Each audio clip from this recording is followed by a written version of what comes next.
education.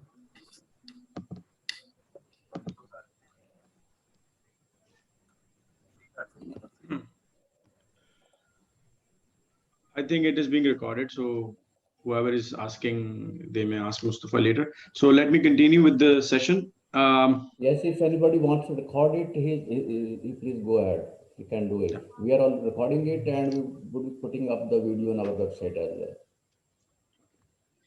And one thing I would like to mention, Mustafa, that I'll be creating the account, showing it at the end, because I need to first build the concept, and then later on at the end we'll be doing the demo of account creation. Okay, so myself is Danish Khalil. This is a little introduction about me. I've trained so many people associated with Enablers for the last 2.5 years. And I've been associated with number 5th Amazon US seller as well, Utopia Deals. I worked there. So I've gained all the experience over there. My experience is over 5 years in this Amazon FBA private label brand building model, which we do. Major expertise in the competitive categories such as home textile, which includes towels and bedding, leather products, Himalayan pink salt, sports goods, kitchen accessories, and appliances. I'm also internationally certified trainer and consultant as well, integrated with American Institute of Business Psychology. So many of you know about what is e-commerce. I'll try to do this session in English and Urdu. कोशिश करूंगा mix भी करूं थोड़ा, ताकि सारे लोगों के लिए आसान हो. ई कॉमर्स के बारे में बेसिक तो सभी जानते हैं कि ई कॉमर्स क्या है. इंटरनेट की मदद से, ऑनलाइन चैनल्स की मदद से जो हम बाइंग एंड सेलिंग एक्टिविटीज करते हैं, उसको हम ई कॉमर्स कहते हैं. सारी ट्रांजैक्शन, सारी परचेजिंग, सब कुछ इंटरनेट की मदद से, एक ऐप के थ्रू, एक वेबसाइट के थ्रू हो रहा है. फुलफिलमेंट्स भी हो रही हैं, पैसे भी जो है वो ऑनलाइन ही कार्ड के थ्रू या डिफरेंट मीडियम्स के थ्रू पे किए जा रहे हैं. सो इलेक्ट्रॉनिकली पूरा बिजनेस मैनेज किया जा रहा है. पूरे कारोबार को इलेक्ट्रॉनिकली इंटरनेट की मदद से मैनेज किया जा रहा है. अब अमेज़न की स्पेसिफिकली बात करते हैं तो अमेज़न दुनिया की सबसे बड़ी market place. E commerce market places तो आपने कई सुनी होंगी, जैसे दराज भी है. दराज is one of the example of e commerce market place. Local example है हमारे लिए. But e commerce market place की अगर ग्लोबल लेवल पे बात करेंगे तो Amazon is one of the biggest e commerce market places in the world. अब अमेज़न पे हम कैसे काम कर सकते हैं, बिजनेस मॉडल्स अमेज़न के किस तरह वर्क करते हैं, क्या क्या आपके लिए अपॉर्चुनिटीज हैं अमेज़न पे काम करने के लिए. Since this session is particularly focused to the manufacturers.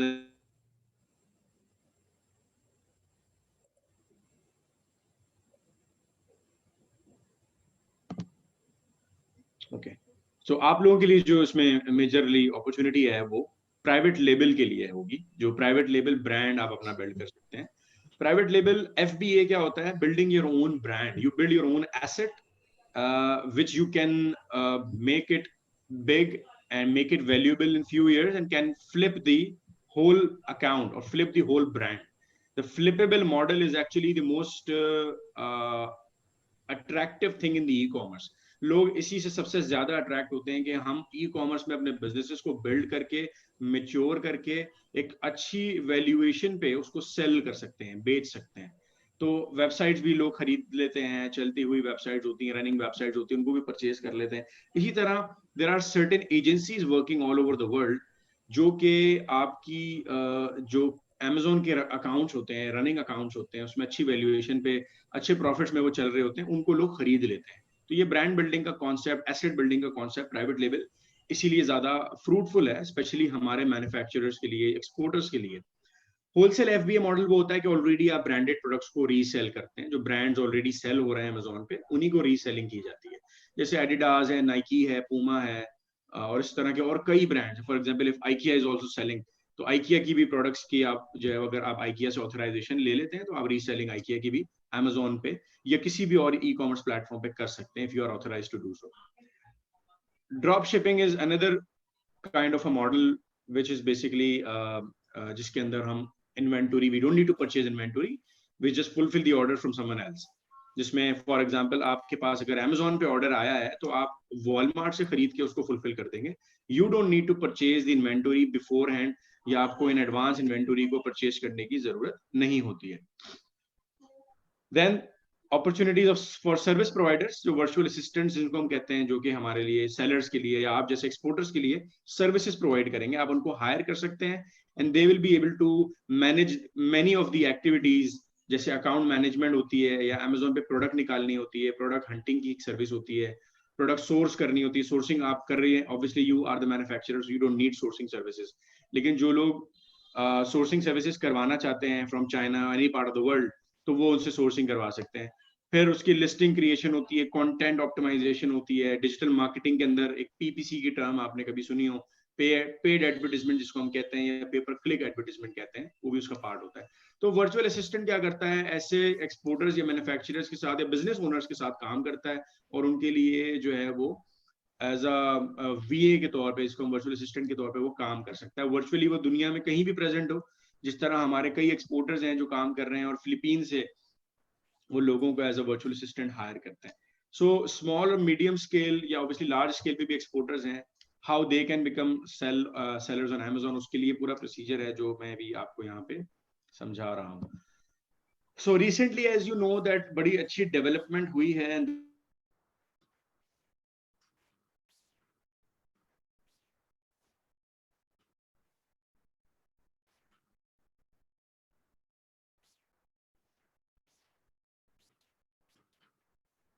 थे ऑफिशियली, लीगली ऑफिशियली अलाउ नहीं था, बट अल्हम्दुलिल्लाह अब हम वो बना सकते हैं। Now we have that opportunity and we can create seller account from Pakistan. अब पाकिस्तानी मर्चेंट्स कैसे सेल कर सकते हैं, I will tell you in a while. अब बहुत से लोग ये शायद सोच सकते हैं जिनको शायद आइडिया ना हो या प्रोबेबली आइडिया हो भी, कि अमेजोन पे ही क्यों बेचना चाहिए, why we are only focusing on Amazon, why not Walmart, why not eBay, why not Daraz, और why not any other platform, why we are focusing on Amazon, because Amazon is the huge market. Last year ने 2020 में मैं आगे आपको graph दिखाता हूँ, $384 billion Amazon did in last year 2020 alone. 2019 में they were at $300 billion. So आप pandemic का इम्पैक्ट देखें कि पेंडेमिक जैसे ही आया, कोविड की वजह से लोगों ने क्रेजी लेवल पे शॉपिंग ऑनलाइन की है और इतने सेलर्स इंट्रोड्यूस हुए हैं एक साल के अंदर, the numbers has tremendously increasing, जो भी एज अ सेलर ऐड होते जा रहे हैं, और काइंड ऑफ अमेजोन पे अपॉर्चुनिटीज बढ़ती जा रही हैं, और काइंड ऑफ सैचुरेशन भी आप फील कर सकते हैं कि थोड़ी आती जा रही है, कि सेलर्स ऐड बहुत स्पीड से हो रहा है। Amazon accounts for 5% of the global market and again lots of room to grow. दुनिया का सबसे बड़ा लार्जेस्ट फुलफिलमेंट सेंटर जो है वो Amazon चला रहा होता है। Amazon has more than 200 fulfillment centers in the world. दुनिया में 200 से ज्यादा फुलफिलमेंट सेंटर्स Amazon के काम कर रहे हैं, जिसको हम FBA कहते हैं, फुलफिल्ड बाय Amazon या fulfilment bye Amazon. This is actually the graph which I would like to show.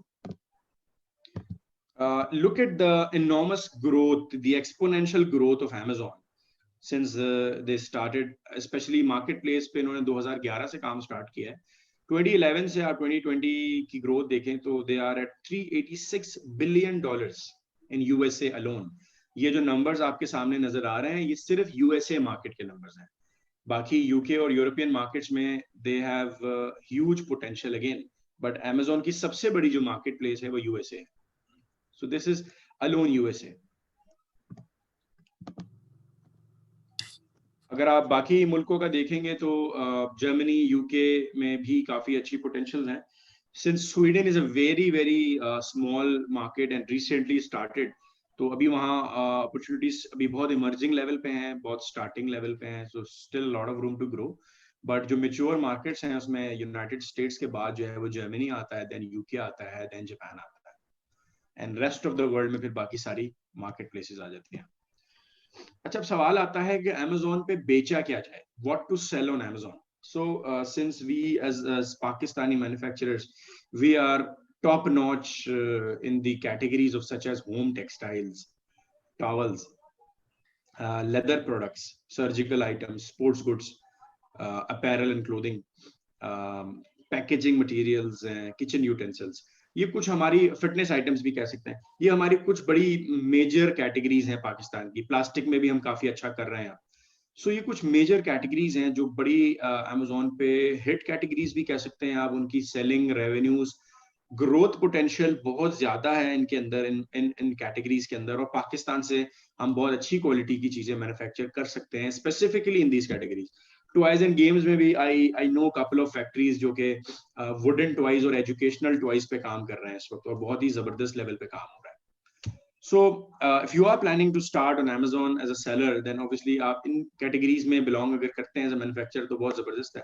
लेकिन इसके अलावा भी अगर आपकी कोई नीश है, कोई और अगर कैटेगरी है, तो definitely you can think through with the different procedures जो हम लोग अपनी ट्रेनिंग्स में भी सिखाते हैं कि Amazon पे किस तरह से जो है वो प्रोडक्ट हंट कर सकते हैं, डिफरेंट टूल्स का इस्तेमाल कैसे हो सकता है। कुछ प्रोडक्ट्स की टाइप्स हैं ऐसी जो हम कहते हैं अवॉइड करें एज अ न्यू सेलर। अगर आप फ्रेश न्यू सेलर हैं, पहली बार अमेजोन पे काम कर रहे हैं, तो हम कुछ कैटेगरीज को कहते हैं, कुछ प्रोडक्ट्स को कहते हैं कि आप उनको अवॉइड करें।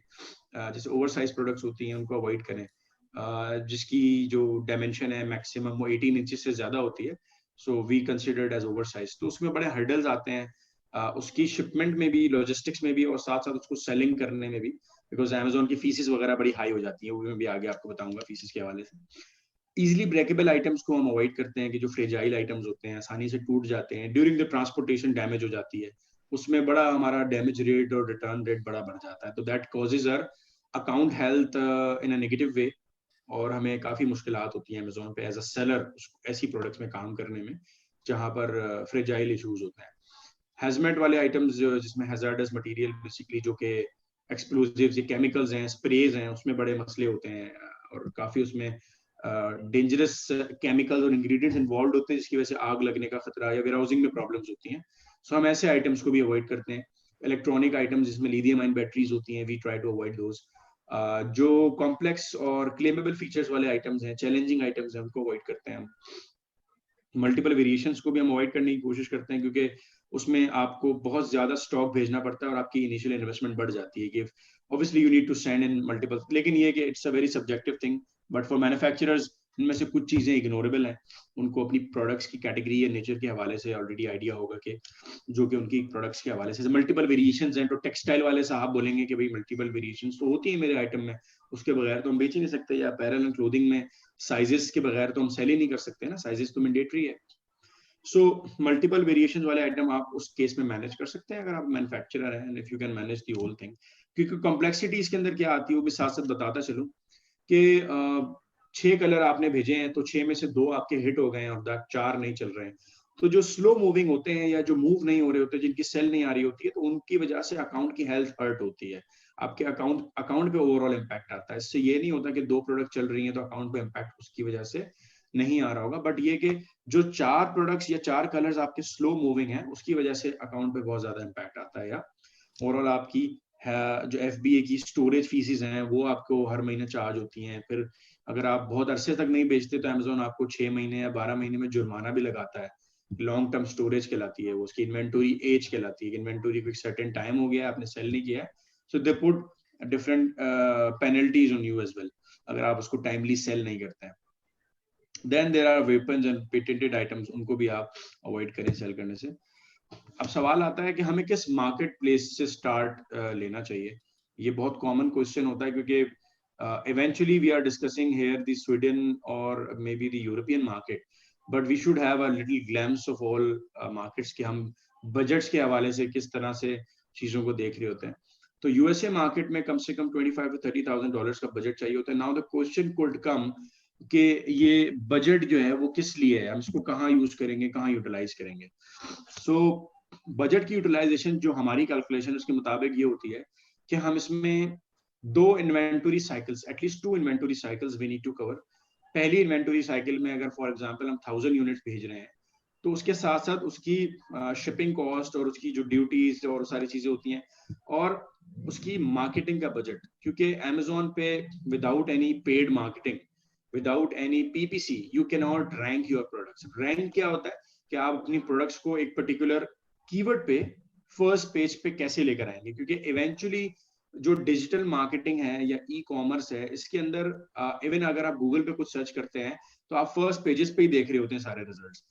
वही चीज ई कॉमर्स मार्केट प्लेसेस में भी होती है कि फॉर एग्जांपल अगर लेदर जैकेट एक कीवर्ड है तो लेदर जैकेट अगर आप लिखते हैं तो फर्स्ट पेज पे किन की प्रोडक्ट्स नजर आ रही हैं या टॉप पोजीशंस पे किन लोगों की प्रोडक्ट्स नजर आ रही हैं, that is actually where you need to do marketing and rank your products. और रैंक करने के लिए आपको पेड मार्केटिंग रन करनी पड़ती है, इसकी डिफरेंट स्ट्रेटजीज होती हैं, उसके थ्रू आप जो है वो फर्स्ट पेजेस पे रैंक होते हैं. Even you can rank in the competitive categories, but obviously उसका एक स्ट्रेटजीज हैं, कुछ तरीकेकार हैं, कुछ टिप्स एंड ट्रिक्स है, कुछ ऐसी चीजों को फॉलो करना होता है जिसकी वजह से आप रैंक हो सकते हैं. यूके और यूरोपियन मार्केट में $10,000 to $15,000 की इन्वेस्टमेंट से अच्छा आप प्राइवेट लेबल स्टार्ट कर सकते हैं. ऑस्ट्रेलिया, कनाडा, यूएई काफी स्मॉल मार्केट्स हैं. हम रिकमेंड करते हैं कि आप यूके और यूरोपियन मार्केट से स्टार्ट लें, क्योंकि पर्पस इनिशियली लर्न करना होता है प्रोसेस को, और जब आप सीख लेते हैं, पूरे साइकिल को समझ लेते हैं, तो फिर आप जो है वो बिगर मार्केट प्लेसेस की तरफ भी एक्सपेंड कर सकते हैं. क्योंकि ये ब्रांड बिल्डिंग मॉडल है, इसके अंदर आप अपना ब्रांड एसेट बिल्ड कर रहे हैं, तो आप दुनिया के हर प्लेटफॉर्म पे अपनी प्रोडक्ट्स को ले जा सकते हैं, हर मार्केट प्लेस पे अमेज़न पे ले जा सकते हैं. Even if you are starting from European market और UK market, you can even take those products and your brands to USA and Canada, Mexico, Brazil, UAE market, Australia, Japan, Turkey, Singapore. तो in markets में भी आप अपनी products को ले जा सकते हैं. अच्छा, there are two different ways to sell on Amazon. जो सबसे एक कॉमन क्वेश्चंस भी होते हैं कि हम फुलफिल कैसे कर सकते हैं, फुलफिलमेंट पे हम किस तरह से Amazon पे प्रोडक्ट्स कर सकते हैं. तो हमारे पाकिस्तानी मैन्युफैक्चरर्स, एक्सपोर्टर्स या जो भी इस पर्टिकुलर फील्ड से बिलोंग करते हैं, आप दो तरीके की फुलफिलमेंट्स कर सकते हैं. एक होता है फुलफिल्ड बाय मर्चेंट और एक होता है फुलफिल्ड बाय Amazon. अच्छा, फुलफिल्ड बाय Amazon की जहां तक हम बात करते हैं, तो that obviously is a model जिसमें आप सेल करेंगे और Amazon शिप करेगा. You sell it, we ship it, Amazon उसको ऐसे कहता है. तो इसमें आपको अपनी पूरी जो इन्वेंटरी है उसको प्रॉपरली पैक करना होता है, यानी कि ऑब्वियसली वो मास्टर कार्टन्स में जाती है, उस पे लेबलिंग होती हैं, यानी कि प्रोडक्ट के जो बॉक्सेस होते हैं, पैकेजिंग के बॉक्सेस होते हैं, उन पे बारकोड लेबल लगता है, वो Amazon के सिस्टम से जनरेट होता है, उसका एक लिस्टिंग क्रिएशन का एक पूरा प्रोसेस है. उसके बाद आप जो है वो उसके बारकोड सिस्टम से, Amazon के सिस्टम से जनरेट करते हैं. वो बारकोड लेबल्स जो हैं वो प्रोडक्ट के जो बॉक्सेस हैं या जो भी उसकी पैकेजिंग है उस पर लगेगा. और जो मास्टर कार्टन्स होते हैं जिसके अंदर आपकी प्रोडक्ट शिप होके जाती हैं, जो बड़े बॉक्सेस होते हैं, मास्टर कार्टन्स में आपके शिपिंग लेबल्स लगते हैं, उनको बेसिकली हम FBA लेबल्स कहते हैं. सो अब FBA के केस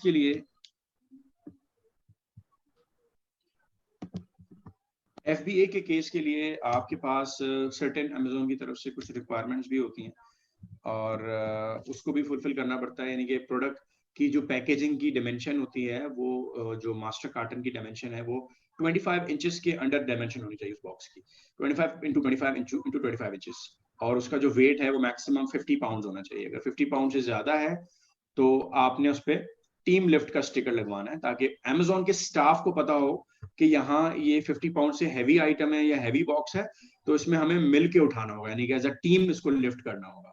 अगर 100 पाउंड से ज्यादा आपका वेट हो रहा है उसका, तो आपने मैकेनिकल लिफ्ट का स्टिकर लगवाना है मास्टर कार्टन पे, जिससे Amazon के स्टाफ को पता होगा कि ये मैकेनिकल लिफ्ट, मतलब ये फोक लिफ्ट से उठाया जाएगा, ये इंसान या कोई लेबर नहीं लेके जाएगी इसको. तो इस तरह से भी चीजें Amazon पे रिक्वायरमेंट्स को आपने फुलफिल करना होता है. तो आसान जिंदगी ये हो गई है कि आपने सिर्फ प्रोडक्ट्स को मैन्युफैक्चर करना है, उसको अपनी ब्रांडिंग से लेबल करना है, मास्टर कार्टन्स में डब्बों को डाल देना है, Amazon के लेबल्स लगा देने हैं, और डायरेक्टली आपने इसको फिर Amazon के वेयरहाउस में शिप कर देना है डायरेक्टली. तो Amazon उसको रिसीव करता है और आगे का सारा प्रोसेस जो है ना वो Amazon खुद हैंडल करता है, जिसमें वो इन्वेंटरी रिसीव करेगा, अपने वेयरहाउस में उसको शेल्फिंग करेगा, स्टोर करेगा, और जब कस्टमर के ऑर्डर्स आते हैं आपके पास, तो Amazon आपके कस्टमर्स को वो ऑर्डर्स डिलीवर करेगा, और अगर कस्टमर ने रिटर्न करना होगा तो Amazon आपके कस्टमर के ऑर्डर्स को रिटर्न भी करेगा. So this is the whole cycle कि आप अपनी प्रोडक्ट्स Amazon FBA वेयरहाउस भेज दें, Amazon उसको स्टोर करेगा, रिसीव करेगा, कस्टमर्स परचेज करेंगे, कस्टमर्स को Amazon पिक एंड पैक करके रेडी करके कस्टमर्स को अपने बॉक्सेस में भेज देगा. कस्टमर को रिटर्न करना होगा तो वो Amazon से राब्ता करेंगे और Amazon के वेयरहाउस में रिटर्न भी आ जाएगा. तो ये जो प्रोसीजर है वो FBA के हवाले से होता है, फुलफिल्ड बाय Amazon इसको हम कहते हैं. अब FBM में क्या होता है कि since we have so many manufacturers जो कि थोड़े से हैवी आइटम्स भी बनाते हैं, बल्कि आइटम्स भी बनाते हैं, डायमेंशनल आइटम्स भी बनाते हैं, जिसका वेट ज्यादा है, जिसकी साइज ज्यादा है, ऑब्वियसली वो फिर इजीली ना एयर से जाएगा, ना वो फुलफिल्ड बाय अमेजोन के लिए फीजिबल होगा, क्योंकि अमेजोन की फीसेस वगैरह इतनी ज्यादा आपकी हो जाएंगी कि आपके लिए वो करना फीजिबल ही नहीं होगा। सो इस तरीके से हमारे पास फुलफिल्ड बाय मर्चेंट होती है। फुलफिल्ड बाय मर्चेंट के लिए आपको करना क्या होता है कि as a seller you will set up an Amazon account and then create your product listings, store, pack and ship the products as customers order them on Amazon. You will take the responsibility for any late, missing or damaged arrivals. तो इसमें आपने अपनी products को ready तो कर लिया, जैसे आप FBA के लिए रेडी कर रहे थे वैसे ही आपने FBM के लिए भी रेडी कर लिया, लेकिन फुलफिल्ड बाय मर्चेंट के मॉडल में आपने जो है वो खुद कस्टमर्स को डिलीवर करना होगा। उसके लिए आप कोरियर कंपनी पे जाएंगे, DHL ने जाएंगे, DHL, फेडेक्स या कोई भी और सर्विस आप ले सकते हैं, वहां आप जाएंगे, उनको अपना पार्सल देंगे, उस पार्सल पे कस्टमर का एड्रेस होगा। अच्छा, एक चीज इसमें ध्यान में रखिएगा कि ये वॉल्यूम बेस्ड बिजनेस FBM में नहीं हो सकता। अगर आपको वॉल्यूम्स में सेलिंग करनी है तो आपको FBA करना पड़ेगा, आपको उनके वेयरहाउस पे ही अपने सामान को, अपनी चीजों को पहुंचाना होगा, अपने गुड्स को Amazon वेयरहाउस ले जाना होगा। लेकिन अगर आप मर्चेंट मॉडल पे काम करते हैं तो उसमें आपके पास सिंगल सिंगल ऑर्डर्स आते हैं, और इसमें आप कस्टमाइजेशन भी कर सकते हैं। जैसे कि लेदर जैकेट्स में होता है कि लोग अपनी मर्जी के साइज देते हैं कि हमारा शोल्डर साइज इतना है, चेस्ट साइज इतना है, उसकी लेंथ इतनी रखना, तो वो कस्टमाइज्ड टेलर्ड भी आप प्रोडक्ट्स बना के FBM मॉडल में दे सकते हैं, क्योंकि आपके लिए आसान है। लेकिन FBM में तो आपको हर चीज बल्क में ही भेजनी होगी Amazon वेयरहाउस पे, वरना वो आपके लिए कॉस्ट इफेक्टिव नहीं होगा। तो फुलफिल्ड बाय मर्चेंट के मॉडल में आप खुद शिप करते हैं, खुद कोरियर कंपनी जाते हैं, उसको डिलीवर करते हैं, फिर कोरियर कंपनी ट्रैकिंग आपको देती है, वो ट्रैकिंग आप सिस्टम में अपलोड करते हैं अमेजोन के, और उसके बाद जो है वो आप जो है अपने कस्टमर्स को जब रिसीव होता है, कस्टमर को यहाँ से निकल जाती है, शिपमेंट निकल जाती है, कस्टमर फिर उसको उस ट्रैकिंग नंबर से ट्रैक कर रहा होता है कि मेरा शिपमेंट, मेरा पार्सल कहाँ है। सो ये फुलफिल्ड बाय मर्चेंट का मॉडल है। लेकिन इसके अंदर जो सबसे बड़ा नुकसान है वो ये है कि सारे डैमेज, सारे मिसिंग, लेट शिपमेंट, जो भी रिस्पॉन्सिबिलिटीज हैं वो सारी आपकी अपनी होती हैं। You need to take the responsibility of that. और अगर वो रिटर्न आता है, डैमेज होता है, जो भी होता है, तो वो फिर आपने अपना कोई वेयर हाउस रेंट करना पड़ेगा उस कंट्री के अंदर, 3PL वेयर हाउस कहते हैं उसको, थर्ड पार्टी लॉजिस्टिक सर्विसेज लेनी पड़ेंगी जहां आपका सामान आएगा। लेकिन FBA के केस में आपके रिटर्न्स भी Amazon के वेयर हाउस में ही आ रहे हैं और वहीं पे है, आप वहां से उसको कॉल ऑफ कर सकते हैं, अपने वेयर हाउस या अपने घर मंगा सकते हैं जहां भी आप रहते हैं, for example in the US और UK और इन द यूरोपियन मार्केट्स। वरना आप जो है वो Amazon वेयर हाउस पे रखें, उसको डिस्पोज ऑफ कर दें Amazon से कहकर। डिस्पोज ऑफ का मतलब होता है कि आप Amazon को कहते हैं कि इसको डिस्कार्ड कर दो। तो FBA के अंदर आपकी जिंदगी ऑटोमेट हो गई है, आसान हो गई है। आपने सिर्फ यहाँ इस टेबल पे बैठना है, अपने घर में इंटरनेट लगाना है, लैपटॉप देखना है, Amazon का सेलर सेंटर लॉग इन करना है, और उसके through you will be able to manage your products. Fulfilled by merchant में हर चीज मैन्युअली करनी है। इवन लेट होगा तो आपकी, फॉर एग्जांपल आपने 10 पार्सल निकालने थे, उसमें से आपने 9 की ट्रैकिंग अपलोड कर दी, एक की ट्रैकिंग अपलोड करना भूल गए, तो वो ट्रैकिंग जब लेट अपलोड होगी तो लेट शिपमेंट का स्टेटस आ जाएगा, और लेट शिपमेंट से आपके अकाउंट पे इंपैक्ट आना स्टार्ट हो जाता है। Amazon दिखाता है कि भैया आपका जो on time shipment delivery rate है उसकी परसेंटेज गिर रही है, that means your account is at risk of deactivation. So वो पैरामीटर्स को भी साथ साथ मैट्रिक्स को भी हमने मेंटेन करते जाना होता है for both fulfillment options. I don't know if I take questions here or not, or if I'm not allowed. I don't know.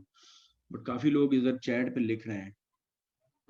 In fact, we can take questions at the end, Mr. Danish. Okay, that's okay. Thank you. So that's how FBA and FBM works. अब FBA की fees की बात करते हैं। आप लोग जहन में आ रहा होगा कि इतनी हमने बातें कर ली हैं, और ऑब्वियस सी बात है कि जब Amazon हमें इतनी बड़ी सर्विस दे रहा है तो there should be some charges behind that. दो चीजें होती हैं। सबसे पहले आप ये समझ लें कि Amazon की जब अकाउंट क्रिएशन होती है, जब आप Amazon की सेलर आईडी बनाते हैं, तो Amazon आपको पर मंथ 39.99 चार्ज करता है प्रोफेशनल अकाउंट के लिए। हमें सेलिंग करनी होती है, और अगर हमें प्रोफेशनली सेल करना है, वॉल्यूम बेस्ड सेलिंग करनी है, अच्छे बड़े स्केल पे बिजनेस करना है, तो हमें प्रोफेशनल अकाउंट पे ही Amazon पे काम करना होगा।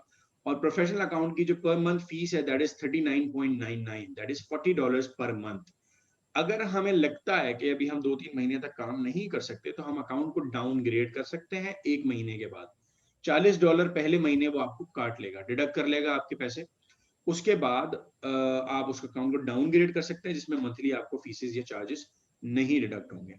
लेकिन अगर आप प्रोफेशनल प्लान पे बेचते हैं तो आपको एवरी मंथ 39.99 डिडक्ट होंगे आपके क्रेडिट कार्ड से, या ऑब्वियसली आपके जो अकाउंट का अमेजोन पे बैलेंस होगा उसमें से अमेजोन माइनस कर लेगा। अच्छा, अमेजोन पे जो FBA की आप सर्विस हासिल कर रहे हो, जिसको फुलफिल्ड बाय अमेजोन हम कह रहे हैं, उसकी फीस होती है, and that fees obviously varies from different ranges. जैसे कि हम ये यूके के हवाले से, that is for referral, let me show you. अच्छा, मेरे पास एक डॉक्यूमेंट है, ये डॉक्यूमेंट खैर आप लोग भी चाहें तो डाउनलोड कर सकते हैं, that is related to the fees on Amazon. Fulfilment fee per unit, इसमें स्पेन भी आ रहा है लेकिन इसमें शायद स्वीडन नहीं है, यहाँ पर हम देखें तो स्वीडन भी आ रहा है। सो FBA मॉडल के लिए अगर हम देखना चाहते हैं तो UK, Germany, France, Italy, Spain, Netherlands, Sweden and Poland, तो अमेजोन की जो फीसिस हैं वो आपको किस हिसाब से चार्ज कर रहा है। फॉर एग्जांपल, अगर आपके स्मॉल एनवेलप का आइटम है जिसकी डायमेंशन 20x15x1 सेंटीमीटर या उससे कम है, सो और वो ऑब्वियसली वेट उसका लेस देन और इक्वल टू 80 ग्राम्स है, तो अमेजोन की जो फीस होगी वो 25.79 स्वीडिश क्रोना में होगी। तो बेसिकली आप की जो कन्वर्जन है फिर आप कर सकते हैं पाकिस्तानी रुपीस में, कि अगर Swedish currency I think 18 point something है पाकिस्तान से,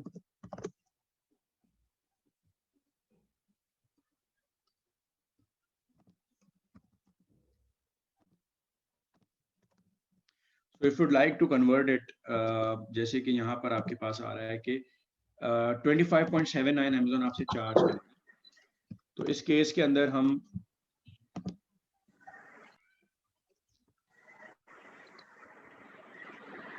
25.79 कन्वर्ट करते हैं,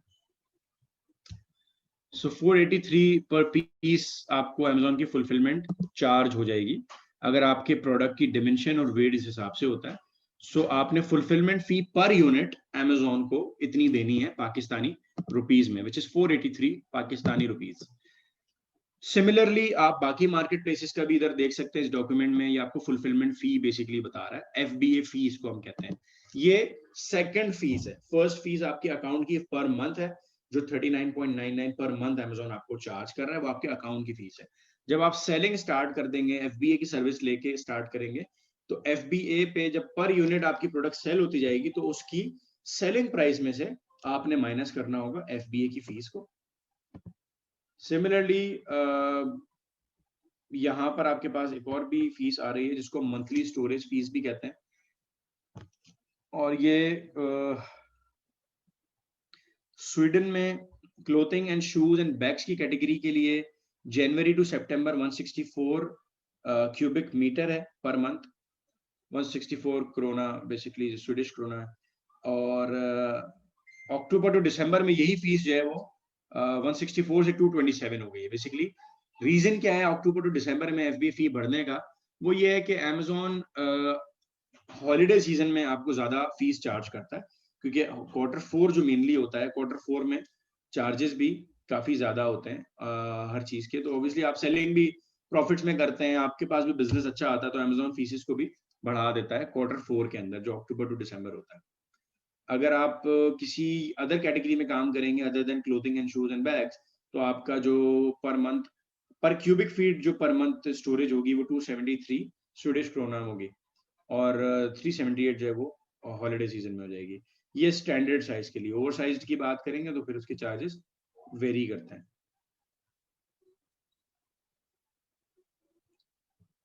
बाकी और भी काफी इसके अंदर डॉक्यूमेंट में डिटेल है, if you would like then I will share with Mustafa भाई, so will be share with you.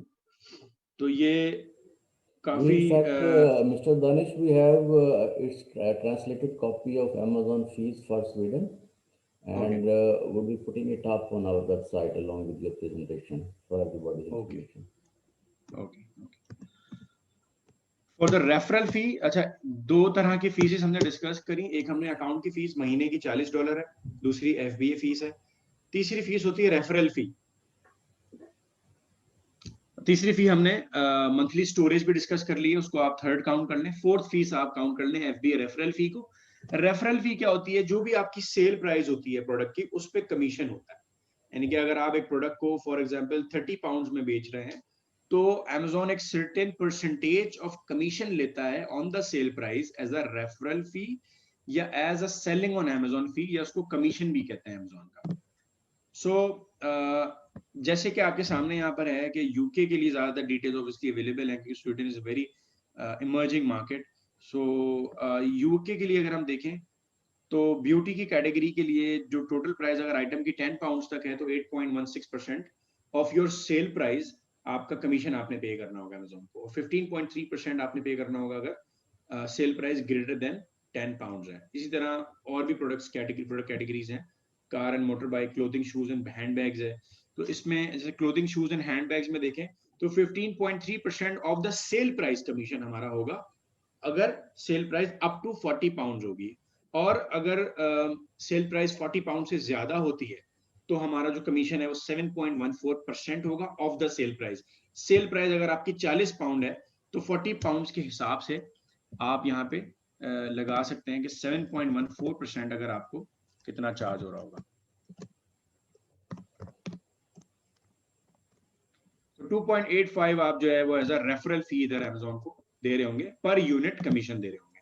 So per unit में आपके पास दो चीजें चार्ज हो रही है, एक एफबीए फी चार्ज हो रही है और रेफरल फी चार्ज हो रही है। मंथली आपको दो फीसेस चार्ज हो रही हैं, एक अकाउंट की फीस जो $40 महीने की है, मंथली है, और एक मंथली स्टोरेज फीस है जो उसके वेयर हाउस में आपका सामान पड़ा रहेगा, महीनों पड़ा रहेगा, उसकी मंथली स्टोरेज फीस होती है। दो फीसेस आपको मंथली मैंने बताई है और दो फीसेस आपको पर यूनिट बताई है। एफबीए और रेफरल पर यूनिट चार्ज होती है। तो जैसे जैसे बेचते जाएंगे, जितना जितना बेचते जाएंगे, पर यूनिट आपको ये दो फीसेस एफबीए और रेफरल फी अमेजोन को देनी है as part of the service fees और सर्विस कॉस्ट टू अमेजोन और Amazon FBA if you can से।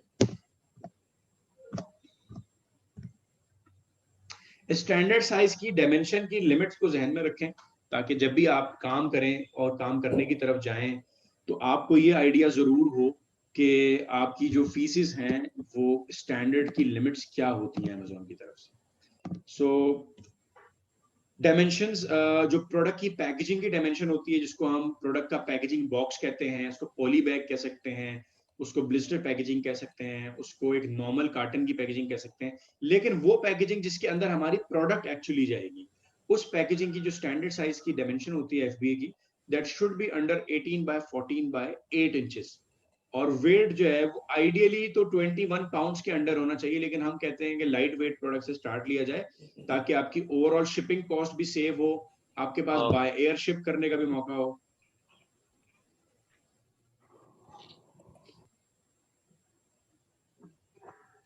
और वैसे जो 21 पाउंड्स की स्टैंडर्ड वेट की लिमिट होती है वो 21 पाउंड्स है मैक्सिमम।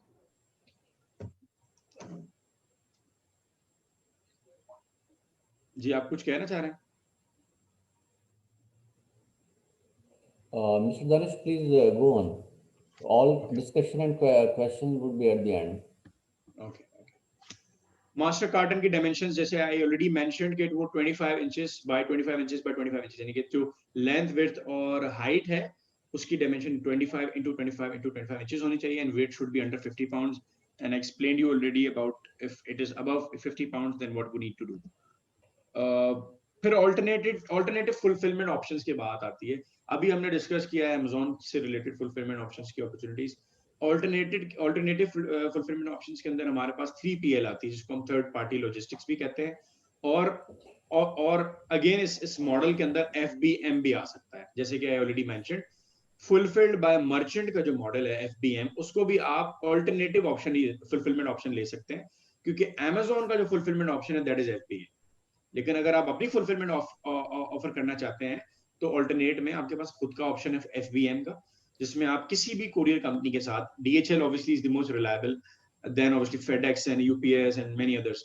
तो हम जब यहाँ से पाकिस्तान से पार्सल्स भेजते हैं या कस्टमर्स को अपनी डिलीवरी करते हैं तो हम अपनी फुलफिल्ड बाय मर्चेंट के थ्रू हम कोरियर कंपनी को चूज कर लेते हैं, अपना कंपनी अकाउंट बना लेते हैं, उनका कॉर्पोरेट अकाउंट जिसको हम कहते हैं, उसके थ्रू हमें अच्छे पैकेजेस, अच्छे रेट्स मिल जाते हैं, उसके थ्रू अपनी फुलफिलमेंट कर रहे होते हैं। इसके अलावा जो ऑप्शन होता है वो थर्ड पार्टी लॉजिस्टिक्स का होता है, जिसमें उस कंट्री में वेयर हाउसिंग की सर्विसेज हमें रिक्वायर्ड होती हैं। जैसे कि फॉर एग्जांपल मैं आपको बताऊं,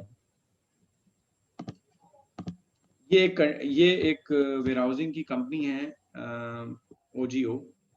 this company is actually offering services in Scandinavian, Finland में, डेनमार्क, फिनलैंड में भी कर रहे हैं ये लोग, स्वीडन में कर रहे हैं, और इसके अलावा भी कुछ कंट्रीज में इनकी सर्विसेज हैं। तो अगर फॉर एग्जांपल कोई स्वीडन से काम करना चाह रहा है और वेयर हाउसिंग की सर्विसेज रिक्वायर्ड है, क्योंकि आप अपना सामान मैन्युफैक्चर करवा के पाकिस्तान से 3PL वेयर हाउस में लेके जाएंगे, मैक्सिमम क्वांटिटी उस वेयर हाउस में रखेंगे और लिमिटेड क्वांटिटी को अमेजोन पे भेजेंगे। तो मैक्सिमम क्वांटिटी वेयर हाउस के लिए आपको third party logistic service required होगी। उसके लिए ओगो शिप एक वन ऑफ द रिकमेंडेड है, और कुछ स्टूडेंट्स हमारे इसको यूज कर चुके हैं। इनसे आप इंक्वायर कर सकते हैं, जो भी आपका रिस्पेक्टिव प्रोडक्ट हो उसके अकॉर्डिंगली आप उनको डिटेल्स दे दें, ये डायमेंशन है, ये वेट है, इस तरह की मेरी शिपमेंट है, सो वो आपको रेट्स दे सकते हैं। आप इनके वेयर हाउसिंग सर्विसेज और फुलफिलमेंट की सर्विसेज ले सकते हैं। If you don't want to go to FBA, because FBA is not recommended for heavy items और फॉर बल्की आइटम जिनका साइज बहुत ज्यादा होता है, बहुत ओवर साइज्ड आइटम्स होते हैं या बहुत ज्यादा हैवी आइटम्स होते हैं, उसके लिए we don't recommend FBA। Otherwise बाकी जो आइटम्स होते हैं उसके लिए you should go for FBA option, it is the most recommended and most convenient option.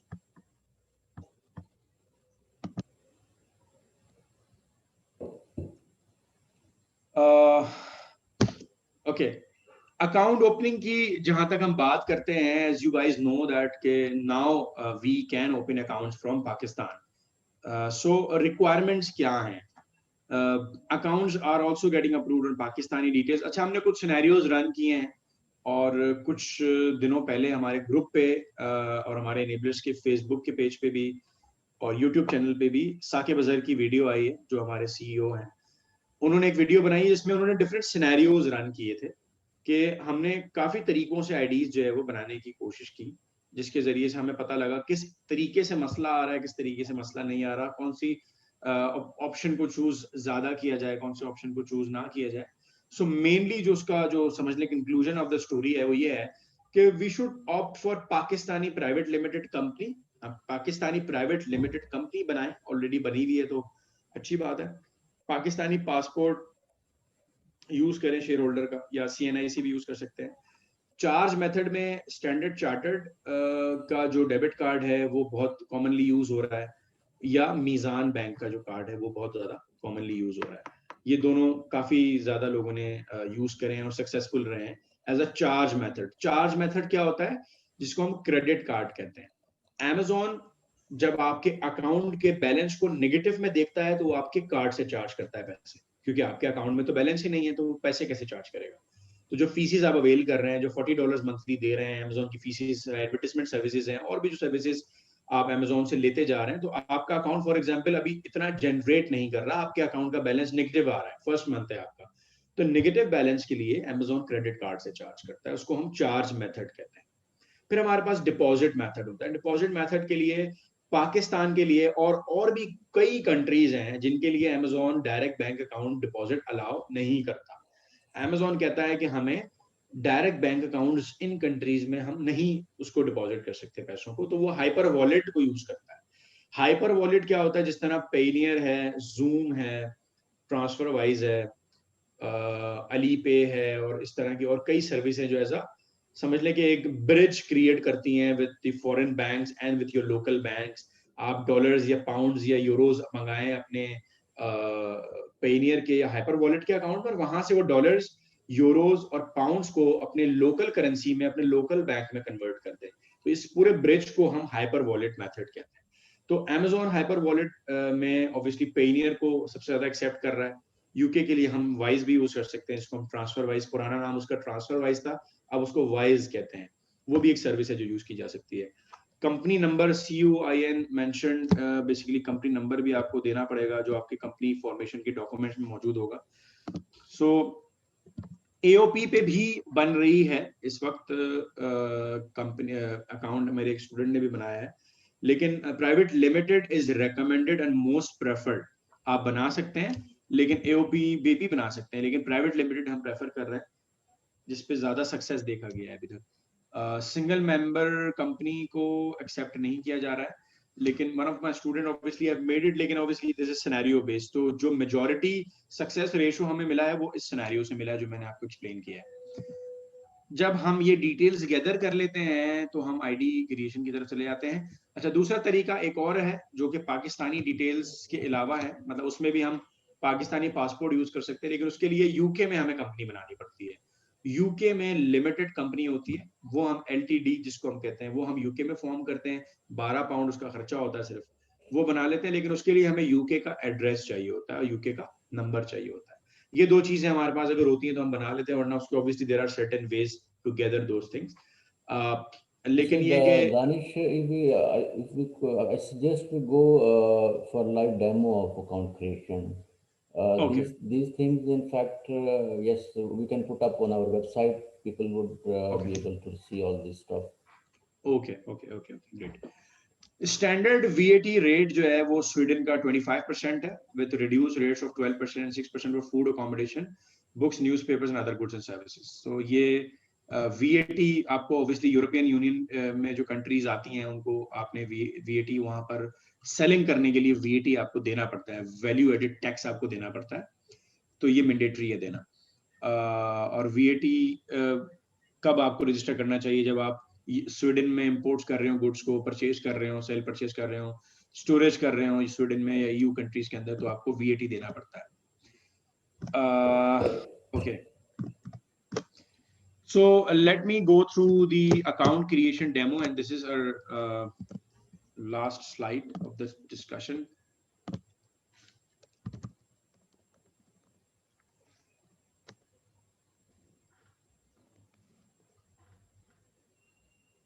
So we need to okay.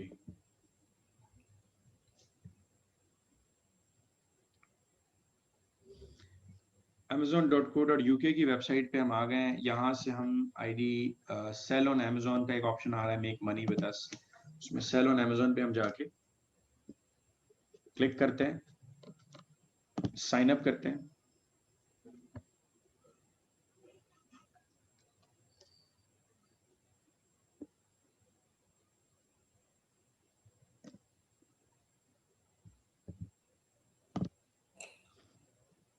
अच्छा जी, यहाँ पर वो कंट्री पूछ रहा है, तो बिजनेस लोकेशन जो है वो हमारी पाकिस्तान है। एंटिटी टाइप को अभी हम इंडिविजुअल रख रहे हैं। Open that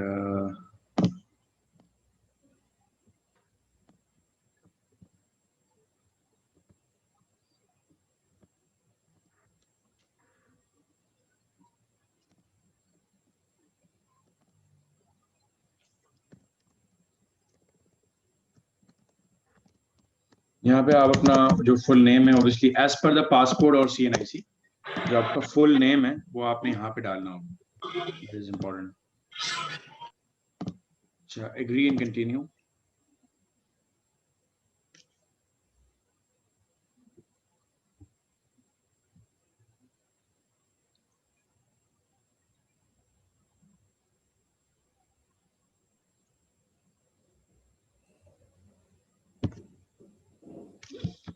wait.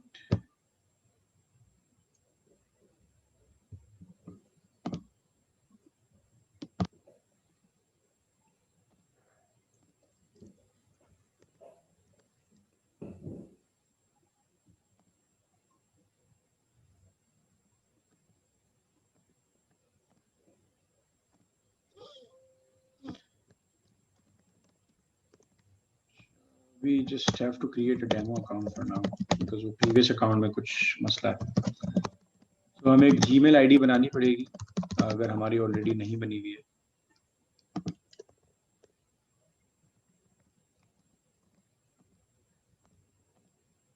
इसको हम नेक्स्ट करते हैं। पाकिस्तानी नंबर मैं अपना डाल देता हूँ।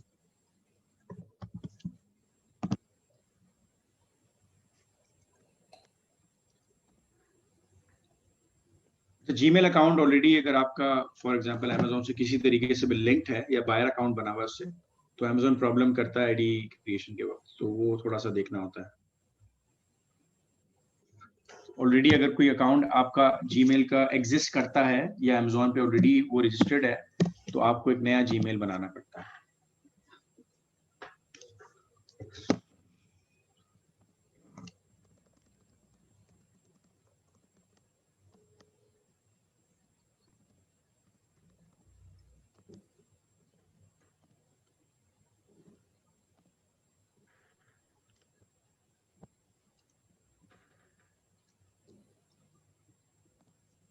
Need to go to amazon.co.uk again.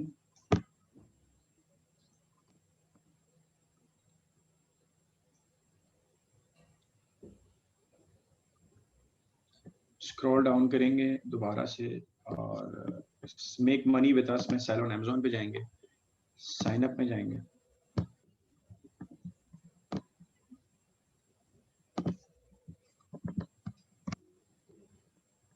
अच्छा, यहाँ पर क्रिएट योर Amazon अकाउंट पे क्लिक करेंगे, नेम डाल देंगे।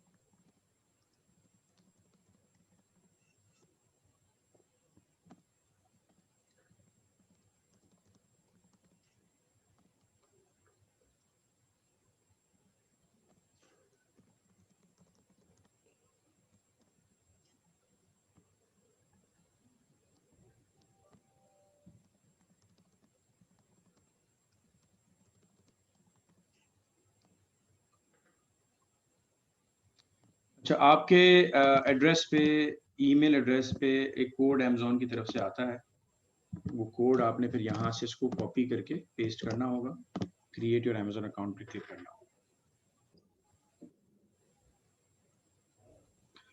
अच्छा, बिजनेस लोकेशन में आपने पाकिस्तान से कंपनी बना के काम करना है, तो आप पाकिस्तान चूज करेंगे एज अ बिजनेस लोकेशन। और अभी हम इंडिविजुअल पे केस रन करते हैं, तो none I am an individual को चूज कर लेंगे।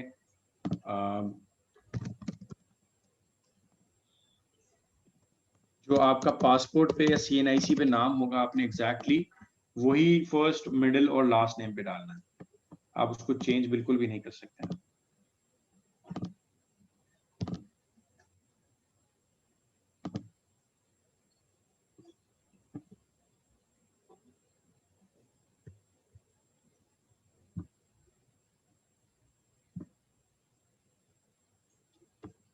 कंट्री ऑफ सिटीजनशिप आप यहाँ पे पाकिस्तान चूज करेंगे। Country of birth Pakistan choose करेंगे। जैसे कि यहाँ मौजूद है 26 अक्टूबर।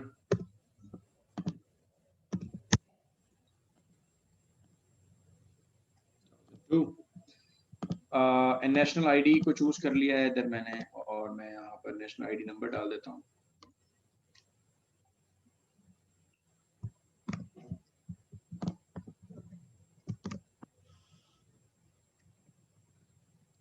आप अपना CNIC नंबर जो है वो यहाँ पे पुट कर देंगे। उसकी expiration date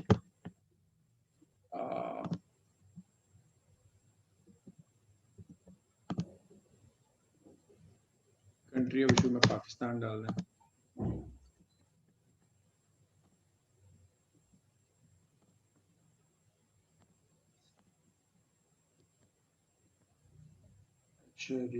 expiration date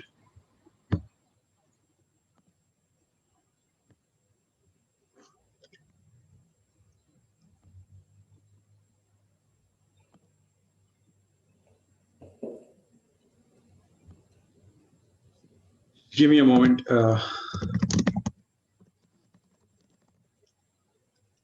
expiration date डाले 14 दिसंबर 2027।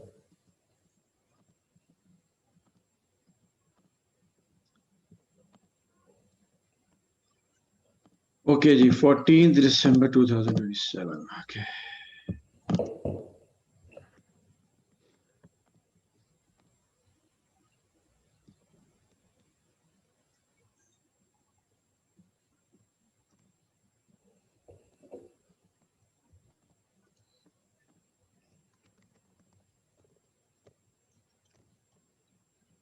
I'll be needing the zip code as well. 57 and 57,400, I guess.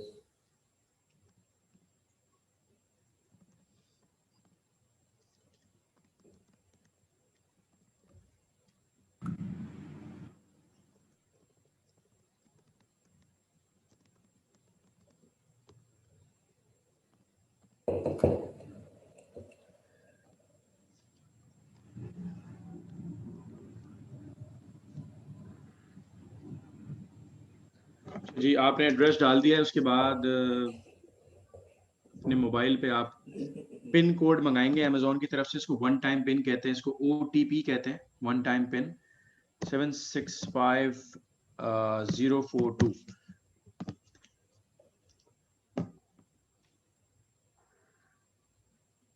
इसको हम नेक्स्ट कर देंगे यहाँ से।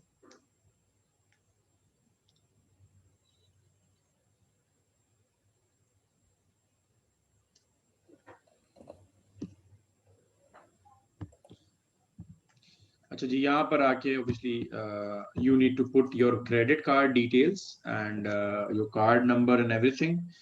अच्छा, इस स्टेज के बाद जो है वो आपको आगे अमेजोन स्टोर का पूछेगा, आपके किस स्टोर पे मतलब काम करना है। ऑब्वियसली आप यूरोपियन या यूके वो स्टोर वगैरह चूज करेंगे। फिर वो डिटेल्स आपसे पूछेगा आप कौन सी प्रोडक्ट्स या कौन सी कैटेगरीज में काम करेंगे। फिर आपसे पूछेगा आपके पास बारकोड्स हैं या नहीं है, आप ब्रांड रजिस्टर्ड हैं नहीं है, आप मैन्युफैक्चरर हैं या कौन है। वो सारे आपसे कुछ 2-4 सवाल आपसे करेगा। उसके बाद जो लास्ट आपको नजर आ रहा है ना नंबर 4 पे जो वेरिफिकेशन लिखा हुआ है, वेरिफिकेशन का मतलब है कि यहाँ आप अपने अपने आइडेंटिटी डॉक्यूमेंट्स को अपलोड करेंगे। जैसे मैंने CNIC नंबर पीछे दिया है, तो मुझे CNIC की फ्रंट और बैक की scanned copy high resolution upload करनी होगी, और मुझे साथ साथ अपने बैंक अकाउंट की या क्रेडिट कार्ड की स्टेटमेंट उधर अपलोड करनी होगी फॉर प्रूफ ऑफ एड्रेस। जो मैंने एड्रेस दिया है उसी एड्रेस पे ही मेरा बैंक अकाउंट का स्टेटमेंट आती हो, और उसी एड्रेस पे मेरा बैंक अकाउंट रजिस्टर्ड भी हो। तो बैंक अकाउंट की स्टेटमेंट को वो सिर्फ ये चेक करने के लिए कि प्रूफ ऑफ एड्रेस के लिए, एविडेंस के लिए वो यूज करते हैं। तो ये दोनों चीजें वेरीफाई हो जाती हैं तो फिर आपकी ID वेरीफाई होती है। फिर आपको आगे जाके कुछ 2-4 और प्रोसेसेस हैं जिसमें आपको बैंक अकाउंट की जो डिपॉजिट मेथड की डिटेल्स हैं वो देनी होती हैं, और अपने यूटिलिटी बिल्स देने होते हैं। यूटिलिटी बिल्स को भी अमेजोन आपसे एड्रेस वेरिफिकेशन के पर्पस के लिए ही आपसे मांग रहा होता है। सो बारकोड्स इज बेसिकली उसके लिए बहुत सारी वेबसाइट्स हैं, जैसे कि वैसे अमेजोन जो प्रेफर करता है वो GS1 करता है। सो GS1 बारकोड्स रेकमेंडेड है अमेजोन की तरफ से।